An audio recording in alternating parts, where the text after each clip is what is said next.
Rád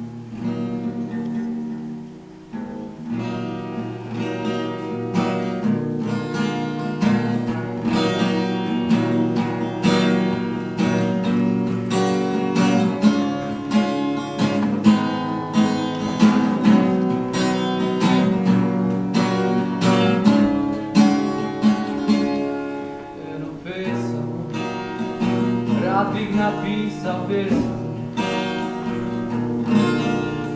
stále prijazno, ki bi bila bez skrbi, ki bi ljudi veselila, ki bi še meni dajala moč.